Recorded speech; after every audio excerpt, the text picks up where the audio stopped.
Good morning, West Pacific Market Analytics, and I thought I'd come at you here with a little morning coffee. Something major is going on underneath the market. So I want to come in, share a few internal models here again with you, which we looked at in the morning coffee just the other day. Let's make this quick, not get into it. I've got a lot more coming at you, so stay tuned. Hit the like, hit the subscribe. Really think what you're going to find here is just going to absolutely change your game in how you look at markets. And I don't want to get into it here in the morning coffee. I'll probably do a more in-depth video about what everything is about here because it's extremely interesting. You have yourself a great Friday. Have a great and long, beautiful Memorial Day weekend to you and your families. And I really appreciate your time to tune in to the Stream Project. Disclaimer, please read it. These charts and updates are for entertainment and educational purposes only. Do your homework. All right, let's get into it. Let's look at this model here, okay? This model here I call the curve of time. Well, what you have to understand, what you're looking at here is a mathematical model that is combining data standard models with the physics side or the quantum side of an expression of the entire cosmos of the market, the underlying way that things have to work. And I'll get into that more about this idea of what I call the code of creation. And when I talk about the code of creation, why does everybody always got to think, oh, creation, you get into religion? But no, it has nothing to do with that. Everything was created. Whether you have a belief in a creator or not, that is your own personal view. But just understand that created or creation, everything has to come to be. All matter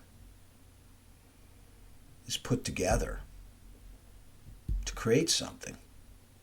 Whether that's a tree, whether that's a building, and in nature, let's stick with that. Water, air, it's matter, and it was created. And so when you think of that idea, and let's look at the human. The human is basically what? It's matter, is its body. And thus, when you look at things economic and you look at this idea of the curve of time, you look at the market, the market is merely expression of not one body, but it's an expression of the whole. It's an expression of society.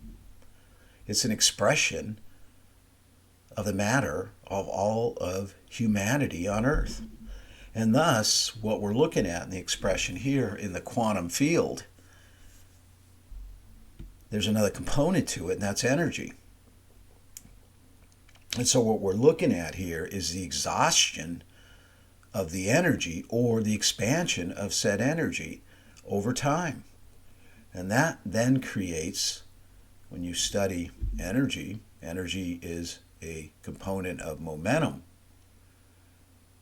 And thus, we're looking at that expression of either the rising up of that energy or velocity or that drain of velocity or that exhaustion of that energy.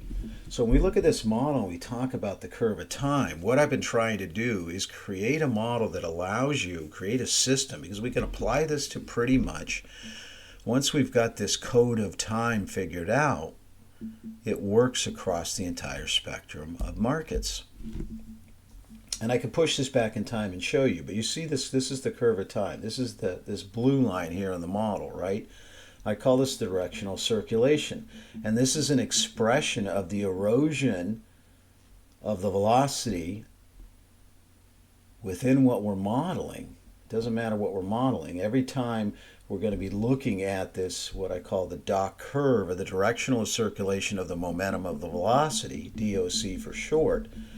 And then below we've got this pink line, which is the second component. The main line is that, but there's two lines involved, because you can see actually how this rose up right here. Because this isn't it interesting. This rose up because out of 2020 we printed trillions and trillions of dollars, and as the expression of the market exploded higher, as you can see the velocity rising here, you can see the trends rising, you can see the indicator rising, and that was able then to pull up this lower channel, which I call the second component here of the expression of time, the Mach channel, MOC, or the momentum of the circulation of the directional. So in other words, it's a component of the two, and then the Dach above and the Mach below form this channel that I call the V channel, or the velocity channel. Now the velocity channel is simply an expression of the growth in energy or the exhaustion in energy. And so thus, as a velocity channel is working down, that is expressing the drain of velocity over the component of time. And it works that way throughout the quantum field. So that's when you talk about a quant, which is what all these PhD mathematicians and these hedge funds are called. They're called quants. And they're called quants because what they're doing is they're doing mathematical modeling of the physics of the markets. And that's what they're doing, right? What we see here in the expression of these models. So you can see over time, we're going back 2017 here, the curve was here. And now as we arrive at 2025, the curve is down here. So you can see over time it's expressing itself in the momentum of the market. Now we are looking at this curve. This curve in this particular model goes back 50 years. So this is an expression. And you go back to the beginning, it was a rising channel, and now it's expressing itself. It topped out way back here. It topped out actually in around 2012, and now it's began to exhaust. So we're heading into an exhaustive phase in the markets. But the markets could rise because the rule, everything within the quantum field and everything in creation has rules, or as I like to call it, in a way, it's divine law, and it's why societies collapse. Yeah, it's deep, and it's extremely interesting. So you can see, we're able to rise up into the V channel. And that's the beauty of it. There's no opinion. It takes out all opinion because there's rules to it. Everything has rules. And it's interesting when you study divine law is basically a rule book. It's a book to say, look, there are consequences. There are choices. You do X, you get Y. So you see, coming out of 2016-17, we were able to rise. So even here in the low in 2020, here's the market, right? The blue candles, and here's this indicator that we're modeling, right? So in 2020, this indicator was only in the lower portion of the velocity channel, and velocity and the directional circulation of velocity is continuing to drain. But you can see within the V channel, we have this blue, which is the velocity of this particular indicator. So you can see we had, out of obviously 2020, they started to print. You can see the velocity rising up.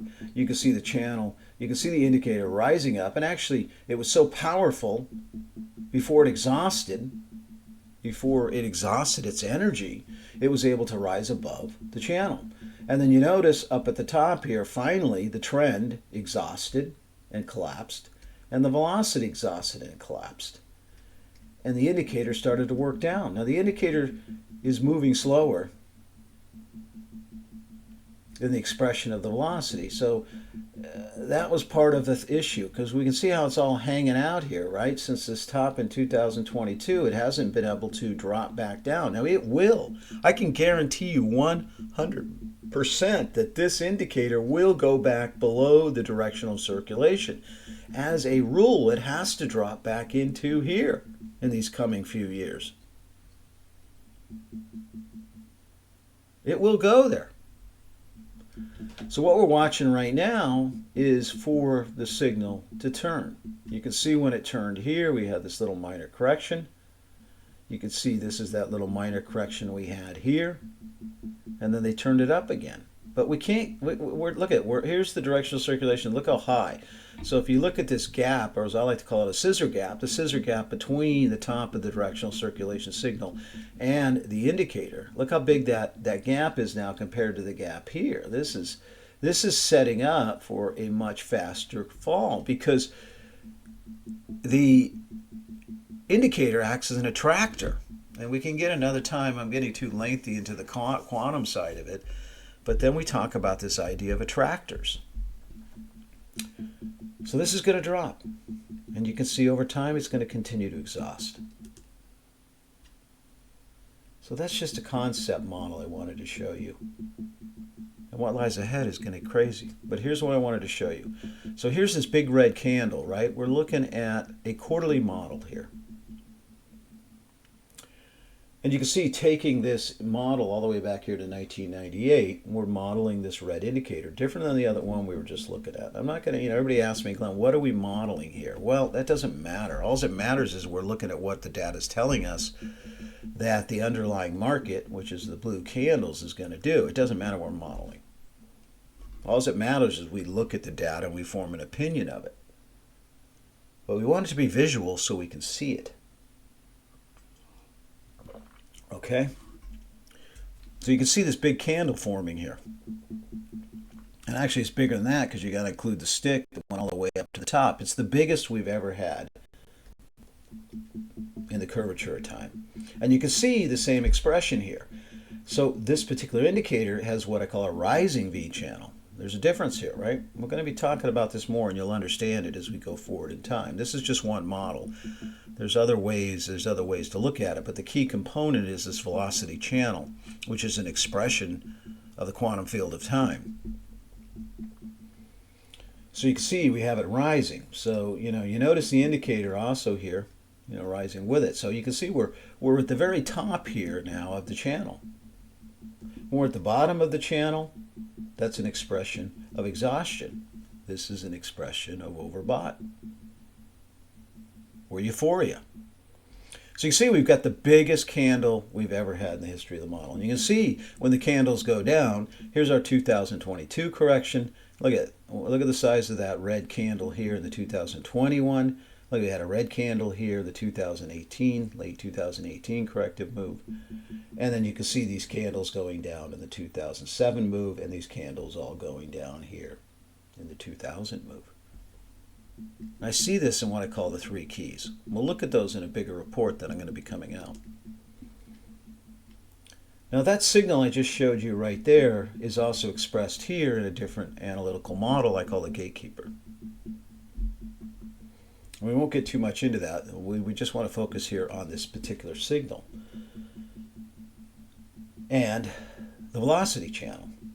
So you can see the signal here, this orange signal. You notice this orange signal is low here at the market low. Here's that big, don't tell me we're not going to have a big correction. Look at the size of this correction in 2000. And what we're modeling here is the NASDAQ or the NDX. You can see this big correction. Look at it right down in the V channel. And then you can see the V channel finally doing, so what happens is, let's look at that in just a moment. But you can see the signal. Let's focus on the signal. So here you notice we had the signal low in 2002. We had the signal low in 2009 with a different signal. You notice, look at this red one expressing itself over time, this orange one expressing itself over time, and now the two have focused up top and rolled over. Now whenever we see a focused signal and rolling over, that is a major top. So the major top is in up here. I can say that with sincerity. And I've been talking tops too long this year. I regret that, because I realized, and that's why I pulled back from posting videos on YouTube, I need to refocus my energy. And remember, I need to refocus my energy because matter, or this thing we call body, it has to express its energy.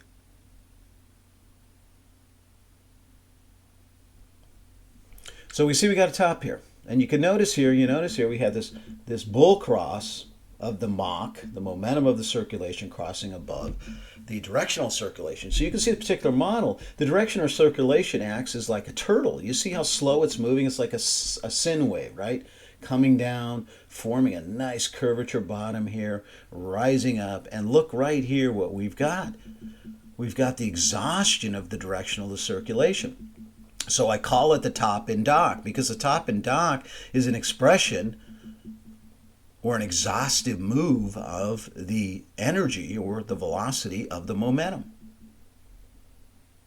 And here early on, you notice the Mach, which is much slower, much faster. I like to almost call it the hare. It did a bear cross. So now we have the V channel down here, right? You notice that? And we priced off the 2022 top. We came in and we priced perfectly here in this indicator of the V channel. But I found in my research until the directional circulation tops that we can rise up again. And so we had this very expressive rise up to the final signal top. And so look, we are now priced up here. We're exhausting. And this red indicator, as you can see, it's starting to drop. Now needs to price back down in here. And since the directional circulation is now exhausted, this will then want to follow that other model and start to price itself down into here. And it can go as deep as this dark blue line in the gatekeeper model, which is the controller or the gate. The controller is the trends, but the blue line is the gate. So in other words, you can see how it tested the gate right here, because it wasn't able to go any lower, because this is in it. The gate is what I call open. This is controlling the gate being open, and open is when the indicator is above the line. And you can see the signal open right here in 2013. So since the signal stayed open, it couldn't break below. And then you notice here, when the gate closed here in the 2007 move lower, you see it going negative here. And once that gate closed, the signal just then was able to break below. And you notice the indicator that we're modeling here below the gate this entire time, because the trend was closed or negative, but I like to call it closed, and here the trend is open. We're going lower. The signal's in, major top. Please do yourself a favor. Don't listen to me. Listen to the expression of the model. Now here's something really interesting, because everybody's talking about Fed, and this is a Fed model. I call this a toolbox model.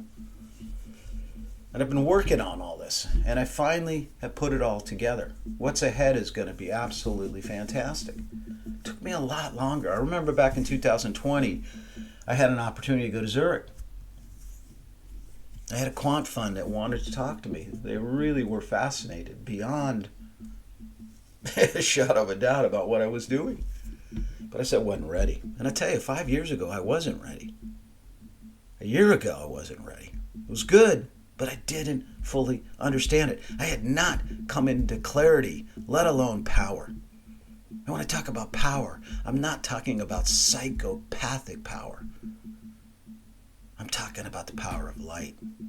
There's not time to discuss that here. Maybe we can get into that in an ebook one day, if I have time to write it. But notice here, look at this huge move down in the market, right? Okay, but what's interesting, again, the same theory here on this Fed tool that we're modeling. You notice, we had the collapse in Mach, bear cross. Look at once it started to fall down, then the market just went vertical down. But look, it wasn't able to break. It held above the gate. The dot curve had not finished its momentum top. So thus, we had to come down and bounce back up. And we did. Now we've overshot again. But now the difference between this top and this top is that the dot curve has completed its exhaustion. One last model, because we're getting too lengthy. This is a morning coffee. We're getting into 20 minutes, but I think you'll find it so fascinating if you're sitting there drinking your coffee, or maybe you want to look at this over the weekend. How are we going to know when the low comes? Same way. So we're modeling this red signal here, right? You notice this is going all the way back to 2000. And you notice something here. Here's the low signal right here. But once we got this low signal, what do we have? We had the V channel above. So here's the V channel. So this low signal below the V channel, we wanted to start looking time to buy.